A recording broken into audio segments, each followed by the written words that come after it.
ബിസ്മില്ലാഹിർ റഹ്മാനിർ റഹീം. 3 വാക്കുകളോട് നീതി ചെയ്യാൻ നമുക്ക് സാധിക്കുമെങ്കിൽ നമ്മുടെ കുടുംബജീവിതം സന്തോഷഭരിതമാകും, ശാന്തപൂർണമാകും. ഒന്നാമത്തെ വാക്ക് ദൈവം എന്നതാണ്. മഹാനായ ലുഖ്മാനുൽ ഹക്കീം മകനെ ഉപദേശിച്ചല്ലോ, യാ ബുനയ്യ ഇന്നഹ ഇൻതക മിസ്കാല ഹബ്ബത്തിൻ മിൻ ഖർദലിൻ ഫതകൻ ഫീ സഫറത്തിൻ ഔ ഫിസ് സമാവാതി ഔ ഫിൽ അർളി യഅതി ബിഹല്ലാഹ്.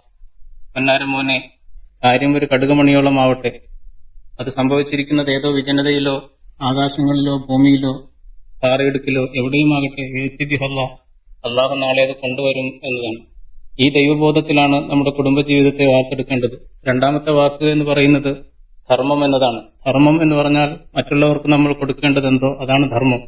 മറ്റുള്ളവരിൽ നിന്ന് നമുക്ക് കിട്ടേണ്ടതെന്തോ അതാണ് അവകാശം.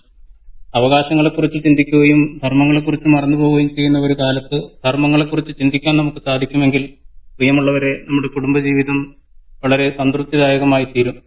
മൂന്നാമത്തെ വാക്ക് കാരുണ്യം എന്ന വാക്കാണ്. കാരുണ്യമാണ് കുടുംബത്തിന്റെ അടിത്തറ എന്ന് പറയുന്നത്.